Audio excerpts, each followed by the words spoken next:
Welcome to Seniors, the podcast created for those who know that experience is still life's greatest teacher. I'm your host. I'm Jim Mazziotti. And here we talk about living well, aging wisely, and passing along the kind of values that don't come from a screen, but from lived life. Today's conversation reaches straight into the heart of something many of us as parents and even grandparents are quietly concerned about. What kind of world are our children and grandchildren growing up in, and what are they missing along the way? My guest today, Adam Ferguson, a father who decided to do something courageous and refreshingly practical. Instead of simply handing his kids a phone, he asked a bigger question.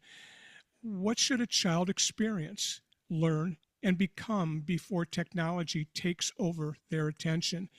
That question became his powerful and timely book, The Things You Have to Do Before I Buy You a Phone.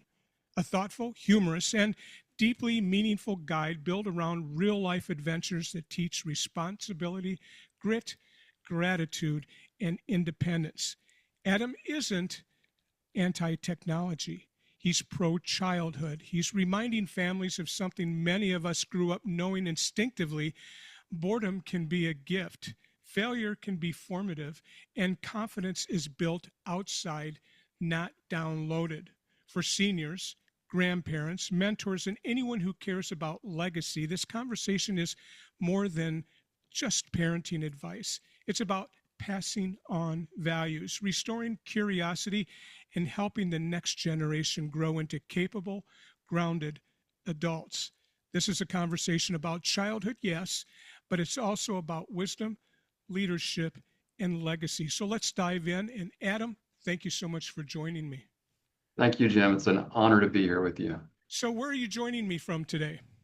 I'm in Columbus, Ohio. Okay, so you got to Columbus by way of New York City and New Jersey.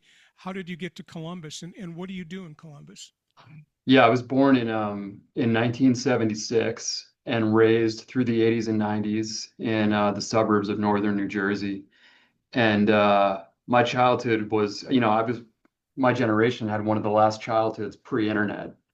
I came of age, I turned 20 in the mid 90s and saw the dawn of the internet occur. So I took a lot of those experiences and put them into this book because I think there was a lot of wildness in that generation's childhood.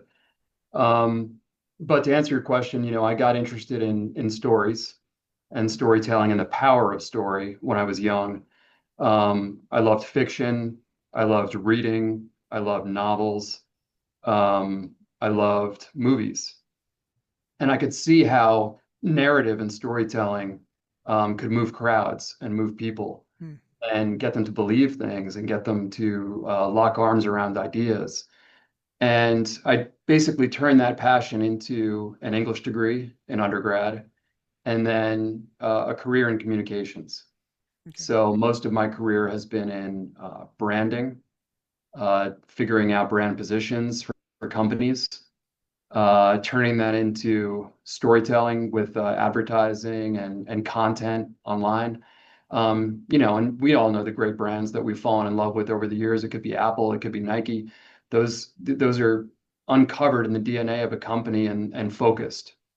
And that's really what every brand, every company is a puzzle.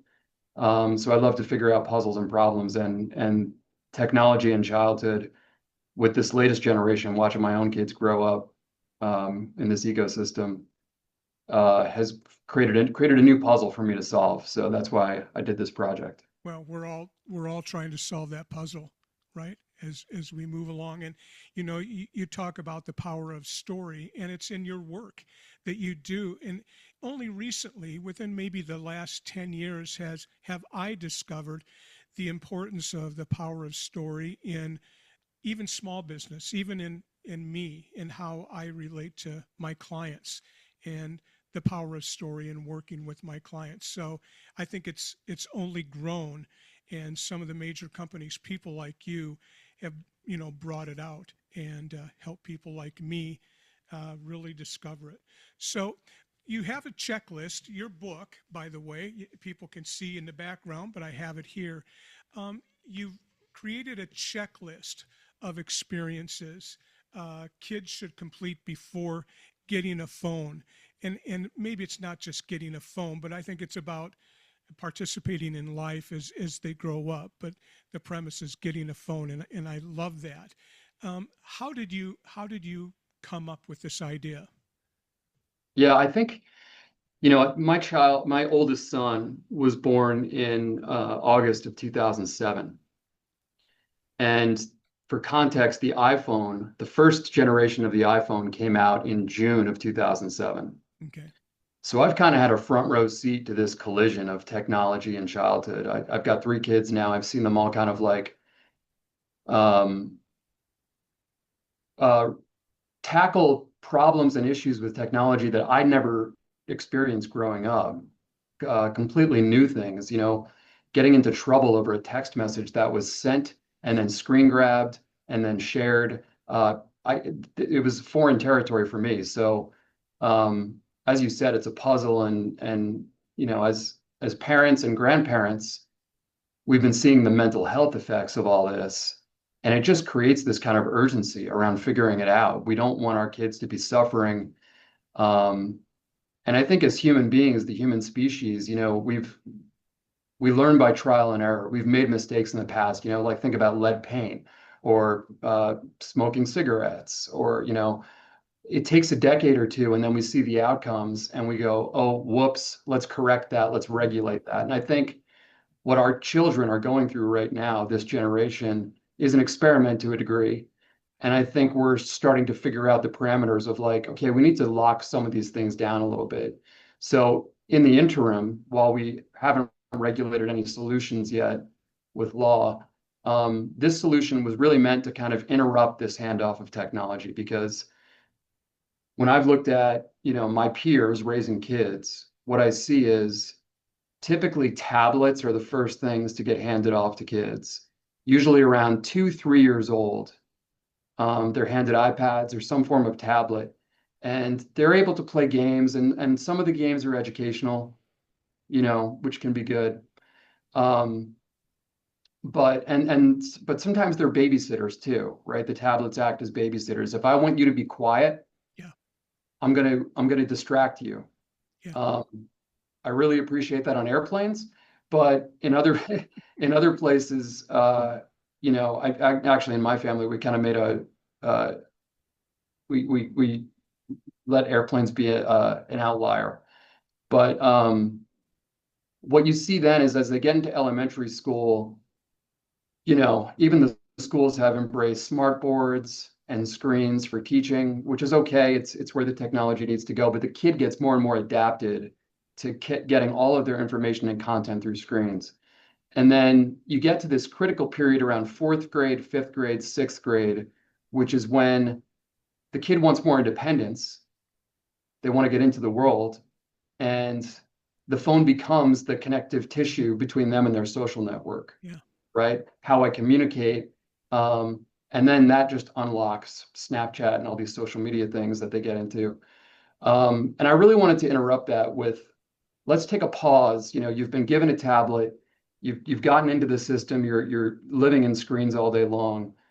Can we just force a pause and make you do some things that turn you into a capable adult, or a young adult? You just learn some of the real physical world, because I think the pendulum has just swung too far into the digital world. We've let it kind of get out of our control.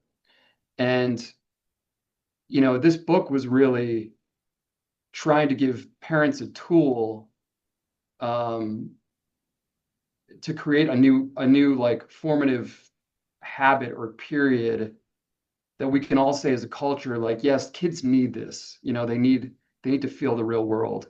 So this list just came as me, I was just brainstorming about what do I want my kids to understand and know. Hmm. Um, if I it was separated from them tomorrow, um, how do I want them to be self-reliant, as self-reliant as possible, and just sitting and poking at a screen, isn't enough. Yeah. Yeah, and so just for those listening, some of you are watching on YouTube, but if you're not watching on YouTube, I'm holding up Adam's book, and one of the particular chapters that grabbed me was chapter 22. And this is a book of lists, by the way, and we'll talk more about that. But in chapter 22, Adam asks for whomever is doing this to write down top 10 beliefs, your top 10 beliefs. And when I was reading your book, when I was looking at your checklist, and when I came across this, I thought to myself, I don't know that I've ever written down my 10 beliefs. I don't know that most people have identified their 10 beliefs. And I think maybe at that time that you're talking about your children, maybe middle school, when all of this happens, where they're all bombarded with their friends, their peers having stuff, having gadgets, that they haven't even learned what they believe and what they don't believe. You know, Right. they, Yeah. and why And would they? I mean, kids are busy doing stuff, right? They're picking up balls, they're running around, but I think this really gives people the sense with your grandchild and with your children, for those listening, to do some of these exercises. And this one was the most powerful. Um, how yeah. did you find this chapter, Adam, for you? Yeah, well, I think adolescence is a time when we figure out who we are, you know. We start to develop our individualism. And right now, you know, with digital connectivity and kind of going along with the crowd, I think kids are intimidated to really stand out and be themselves. You know, they want to blend in more. Um, so the idea of a belief system is just, you know, um, I think the list has a mix of practical, you know, things that you should know, just functioning in the world, like how to do, you know, do a load of laundry, cook dinner for the family, uh, you know, help clean the bathroom, like get into the grossness of that. You know, these are all important skills to learn as time goes on. But then there's also a mixture of spiritual things like write down your top 10 beliefs, visit a cemetery, Mm-hmm. you know, take a walk through a cemetery with a parent and see what questions that raises and have a conversation with your kid. Um, I love that aspect of this book is it's 50 tasks for the kid to do before they can get a phone, but it's also 50 chances to bond Yeah, with a parent or a guardian, yeah, to go through this early childhood or early young adult stage together.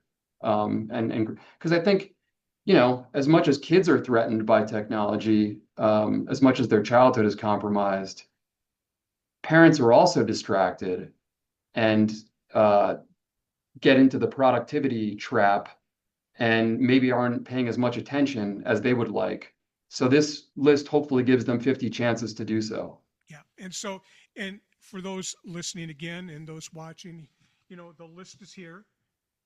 And so there are 50 things. I'm sure, I've written as well. And, after you've written and published a book, I'm sure that this list expanded, 2 o'clock in the morning where you're thinking, oh, God, I should have put that on my checklist. And I'm sure that's happened with you as you've gone on. Will there be another book that has another 50 or whatever, or are you leaving this for people to think through for themselves? Yeah, well, these were my 50 ideas that I thought were most critical to raising good, self-reliant, courageous kids. But as I've talked about this book with more parents, I highly encourage them to adapt it to their families and their families' belief systems. Yeah. So, for instance, there is a Pakistani family that I'm friends with, and the father said, one of the things that I've told my kids to do before they can get a phone is to learn our mother tongue. You know, they've Mm, grown up in America, they know English, but I mm, want them to be able to converse with their extended family. yeah. That's important to me. It's Yeah. important to our family. It's important to our culture. So that's 51 for them, you know. Sure. Yeah. And every family is going to have their thing. I mean, you could have a family that's very tilted towards the outdoors. And maybe the parents want them to learn a series of skills like could be how to trap, like how to catch an animal with a trap, a small animal with a trap, could be important to them. So it's really up to the family to decide. But again, physical, real world things where you can get a burn or get a cut, that's good for kids to kind of learn how to navigate that stuff.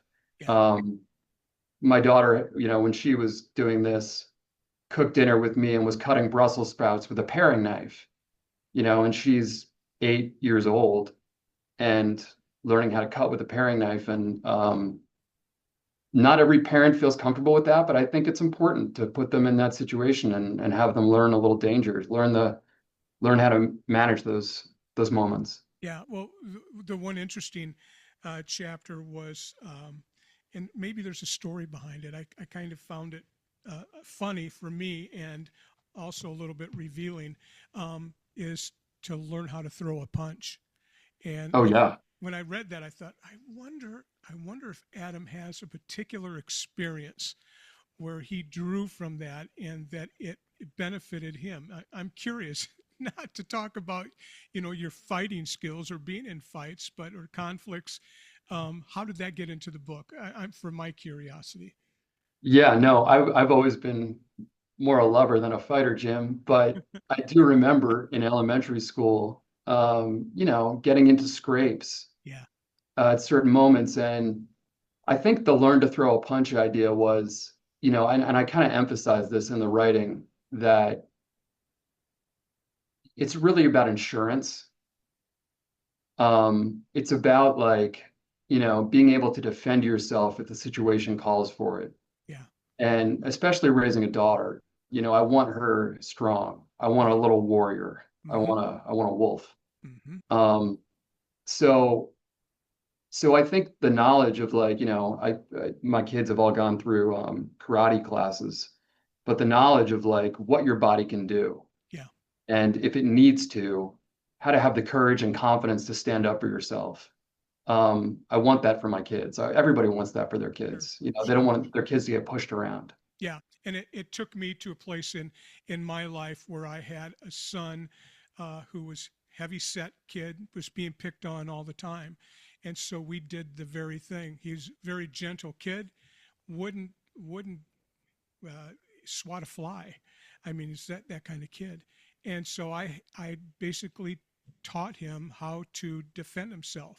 I told him, number one, if that happens, give people a warning to say, please stop.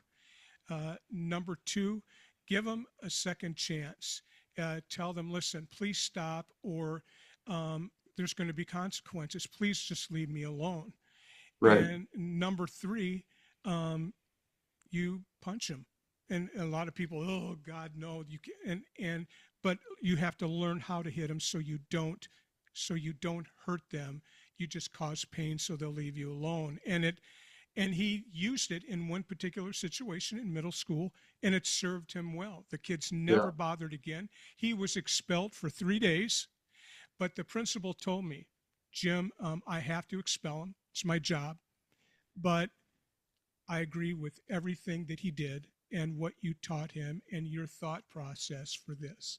And It's so, just it's one of those human truths, yeah, like where yeah, it's yeah, messy sometimes. So, it's funny, Jim. I love that story. Um, it takes me to a story where one of my sons had a homecoming dance and needed to wear a suit and he needed to tie a tie. hmm, And we had a moment where I was showing him how to tie a tie. I did the thing. And since he now can do it by himself, but it was a moment. I'll never forget that moment of teaching my son something. Now, yeah, I've talked to other fathers at that same time who said their child used YouTube. hmm, Uh, they just searched how to tie a tie. hmm, And that's an example of kind of that digital pendulum stealing from not just their childhood, but the parent-child relationship. So that's why these 50 tasks to me were so important because This is wisdom and knowledge you can pass on, skills you can pass on. Um, I want, I feel like the tech industry has really robbed kids of some of these experiences, and we need to take it back. Yeah, well, definitely. And you describe that childhood has been stripped of wildness, right? And that it's been lost. And you talk a little bit about why it matters. So, how do you think that has happened? I mean, tying a tie isn't necessarily wildness. I totally connect with what you said, but how do you think kids have been stripped of wildness? Yeah, well, it's a slightly different effect than technology. I think the helicopter parent thing is well documented. But when I talked a little bit about my childhood. When I go back to the 80s and 90s, um, we had to be home for dinner. But a lot of times our parents shushed us out of the house. They wanted us to be outside. And that turned into us and bicycles Right. and in the woods and playing games and just that figuring out the world on our own terms. And there was a lot of like wildness in that. And I think now kids, they have a lot of lockdown in their personal lives. Parents, track them everywhere that they go Yeah. with technology so that the kid never gets a sense of like independence or testing the envelope, testing the borders of what they can do, because they always have that sense of being watched, right? And it's not just with the parents too, it's with their peers, like the danger of doing something or acting in a certain way or saying something with a camera on you is very threatening. Mm-hmm. So it makes the kids smaller. Mm-hmm. They're unwilling to try new things or stand out or be an individual or innovate in a way because they don't want it posted somewhere. They don't want it recorded. Um, and I think that reduces some of the wildness. And wildness is where like you learn, Yeah. right? That's where you grow. You grow in those moments. So um, yeah, I would love for parents to, just to kind of like step back a little bit and be confident in their kid too, that they'll figure it out. Yeah. And you have to know that you've guided them in a place where letting them be is not dangerous. It's a place for self-discovery. It really is. If they go down to the little creek, you have to know that you've taught them well enough that they're not going to drown, that Right. they. um, Getting back to something you said about the necktie, just because it's coming out of me, but you talked about that moment and connecting with your son as opposed to having him go to YouTube, which people do.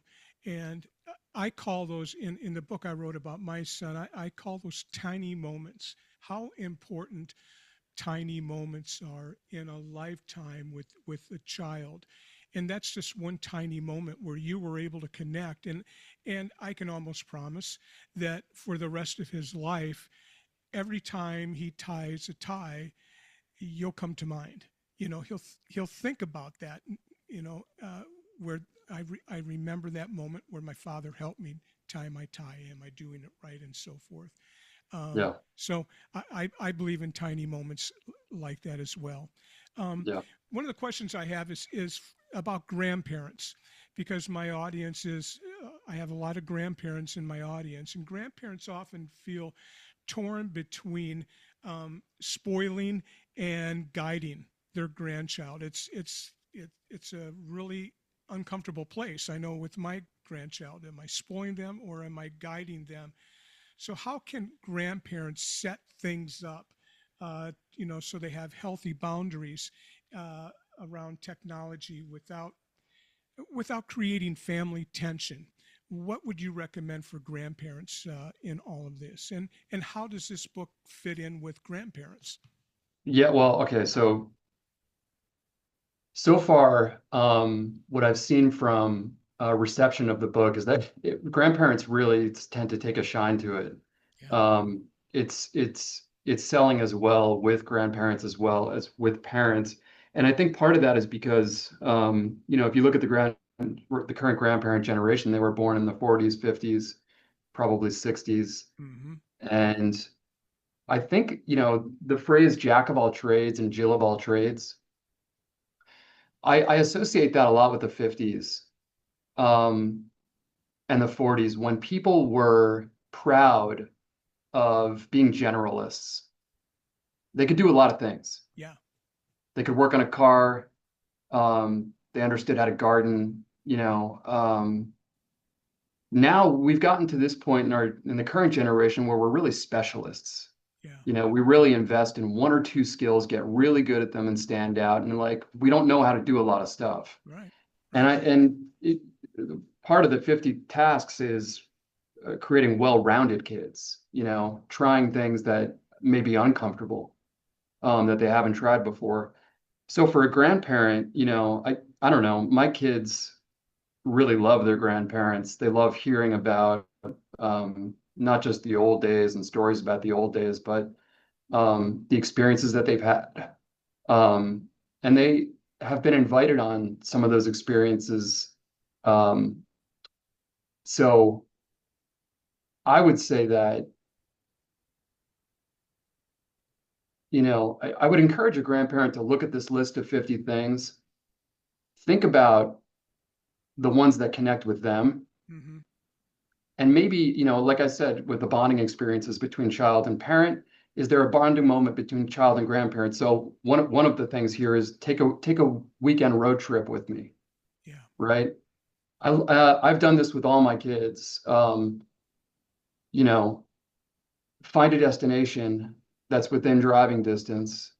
Could be a family friend, could be a sporting event, and just you and the child just Yeah. go and take detours. You know, if you if you find an interesting roadside attraction, or a interesting museum in the city you're going to, um, invite those. Like have it be about exploration. And a grandparent could easily do that with a child. Like, hey, I'm gonna go. Let's go to a Cleveland Cavs game this weekend. I'll take you up. We'll stay overnight in a hotel and we'll go get dinner. And that's an easy one that most grandparents can connect with. But Yeah. another one is catch a fish, right? A practical tool, a practical skill. And it's, you're connecting with wildlife, you're seeing where food comes from. But that tiny moment Hmm. of sitting next to a river and just feeling the sunshine and waiting for a fish to bite. A lot of grandparents have had that experience in the past. It might be decades rusty, but they can, remind themselves and get back into it. Sure. And not to interrupt you, but I think of that experience of fishing because you talk in your book about boredom, and boredom is a gift. You look at boredom as a gift, and part of moments, summer days with nothing to do, like we might have experienced, especially me, quite older than you. But there were many times we had nothing to do and we had to find something. But fishing for me was always um, uh, just embracing the boredom and that moment. And I totally connect with that just to catch a fish. That's So, yeah. So one of the you touched on the boredom thing. The reason this book really came to be born was when I walked into my daughter's sleepover and saw 10 kids with their, sitting side by side, but heads down, yeah. staring at tablets, Nintendo Switches, phones. And I realized, when I was in that situation in a sleepover with 10 kids, we didn't have that void to drop into. So things got invented. We went outside, we got in trouble. Sure, that's part of it. A game was invented, you just figure it out. And that's imagination kicks in. Hmm. And these kids can farm it out to let the tech industry imagine for them, and I'll just play a game. I'll just do that for 3 hours. And yeah, to your point, boredom is so critical in helping us find out who we are, what we like, inventing new things. You know, um, Yeah, I've decided when my wife and I semi-retired, so to speak, and thinking about our money and what money we have, where is it going to go? And when we die, are we do we have this money to leave it to people? And what we both decided is that we're going to use our money while we're alive to enrich our kids, to give them experiences like you talked about, taking Good for the you. road. I want to, for maybe my own selfishness, but I want to leave that legacy, a legacy of experiences that we did things together that they won't forget. Just a few weeks ago, we drove from Texas to Iowa City, a 13-hour drive and 13 hours back in the car together. Could have flown, but it wouldn't have been as intimate. We wouldn't have been able to have the conversations and the uncomfortableness and being hungry and Yeah. all that stuff that goes with a road trip that we experienced to go see a football game together. And so they'll never forget it. And I think some of those real life experiences that you talk about are so important for our kids and in their life. And Adam, your book just touches on so many points, so many great points for parents, even grandparents, to grab this book. It's fun, it's not like reading a 500-page, War and Peace, anything like that. It's a fun book, but I think it can ground a lot of us to really rethink, where we were as kids and those things that help shape us and how that's not gone unless we let it disappear, Right. Right. by Right. letting our kids connect on the internet constantly. So one of the questions I ask all of my guests after I've gone through the little checklist that I have and some of the inquiries that I have is, I know there must be one thing that I should have asked you that I didn't. And so I always ask, what is the one thing that you would want my audience to know? What is the one thing I forgot to ask, Adam, that I should have, that people really need to know? That's a good question. You know, Jim, I would say I I would hate to leave this podcast on a bummer, but like, what if we don't take action with these kids? Like, what does it look like? Um, I think all of us can imagine it. We're seeing it in real time. Yeah, we are. We're seeing anxiety spike. We're seeing depression spike. We're seeing self-harm spike. Yeah. And I'm getting a front row seat because I'm around all these kids. I've got a lot of kids in my house in and out. And trust me, there's a lot of joy and brightness in their lives too. They're good kids. But I Mm-hmm. hear the stories and they're different stories than when I grew up, you know, and I don't want to see this snowball further. Yeah. Um, and I think there's a movement happening right now. You're starting to see it in small laws. I think Australia just outlawed social media for kids under 16, Yeah. which is very encouraging. And I know in Ohio, at least where I live, they have outlawed schools during school hours. Yeah. So you can't have phones Right. during school hours out. And so I can't get in touch with my kids during the day, and that's great. You know, um, so I think these small bunts and base hits are happening. But I think it takes a village. I think we all have a part in this. And I think if you're a parent or you're a grandparent, you can actively make a difference in your kid's life by, that this book is like, it's permission to put a system in place. Mm-hmm. If you feel like you're nagging your kid constantly, put down the phone, sit down, go outside, and you don't want to be that parent. This is a system that gives you permission to enrich their life and make it a little bit better in a way. And you know what, kids, they see it as a challenge. Yeah. They're most kids that I give this to, they start striking off the list. I've done this one, I've done this one, I've done this one.